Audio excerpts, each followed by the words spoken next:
Here's kind of a random repair for you. I thought I'd just go ahead and throw this on. I didn't find my camera. I lost it when I went camping with the Boy Scouts over the weekend. So anyway, I found it. I thought I'd do the last part of it because it's kind of interesting just the same. What I'm doing is there's a couple of big captain's chairs, and this is just the front part. The back of your thigh would be on this, and it goes over.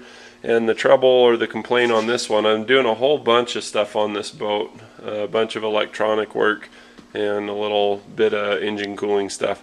So anyway, lumped in with that, they said, hey, can you fix this seat? And I said, sure, why not? You know, I do motorcycle seats all the time, and as far as the mechanical aspect, you know, it's a no-brainer. I must be tired. I'm a mechanic, so, you know, of course I'm going to say yes. So anyway, I pulled the seat out, and you know, it seemed, you know, when I contracted to do it, I thought it was just these bolts that were bent, you know, because this is in the flat position, and then the seat flips up so that you can walk in front of it, or turn them sideways and get around them. So anyway, they move like that, and the bolt was busted. So I'm like, sure, I'll get into that.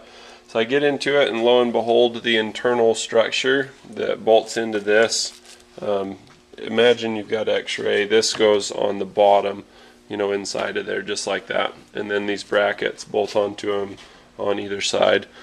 So I get in there, and it's just devastated. It's shattered is what it is. And so I'm like, well, great, you know, where am I going to find this kind of crap? It's kind of this weird plastic plywood stuff.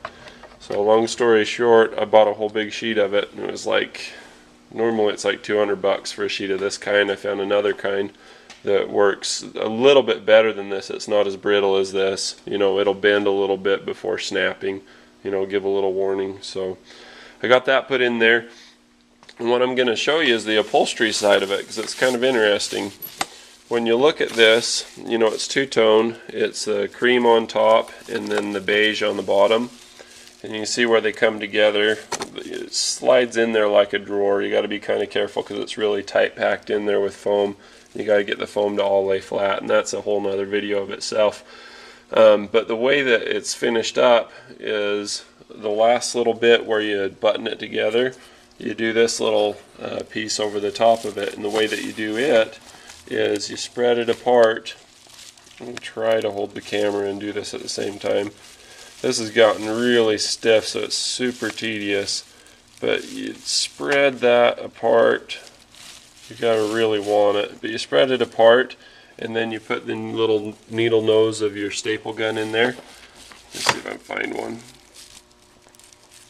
See, there's one of the staples that I put in. But you staple in there, you know, look at the red on my fingernail. I mean, you really gotta want that. But anyway, staple it in there, and then you just run your thumb back and forth over it, and bam, it's just pretty. And then on the very ends, it comes with these little aluminum arrowheads that just screw down onto the end to hide the very end of it. But it's kind of fun, a little diversified job, very diversified job, but it's turned out really pretty. It looks as good as new. I mean, it looks awesome, and it's all strong, and that stuff turned out really well. On the back side of this, it had these star type nuts, you know, that bore into it. So that's that. This is the test piece. You know, I busted off this, and I was trying to see how strong this was, how brittle it was. So I put it in the vise, and I broke it. And then I took the new material, which is this. It all blends in. It looks the same. You can see all the test firing I did to get the air pressure right for the staple gun so that it didn't tear through the upholstery. So anyway, I did that, and then I also took a piece of this, a longer piece that you see in the drill press, you know, that I had, you know, as a backup piece when I was drilling these type holes in the new piece. Anyway, I busted this, and this did a lot better, you know, in the stress test than this did. It was far less brittle. You see how this just goes snap. This kind of like bent and bent and bent and bent and bent, and then it finally tore like a fig Newton. So I'm impressed. Kind of. This is a little bit lighter weight, but it's way more brittle than this is. This is a little bit heavier, but the important thing about this being a boat seat is that it was very water resistant material, so that's good.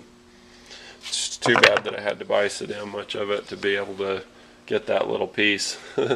What I got was about, this is the leftover of it. It was about that wide, from here to here, and 12 feet long. It was ridiculous.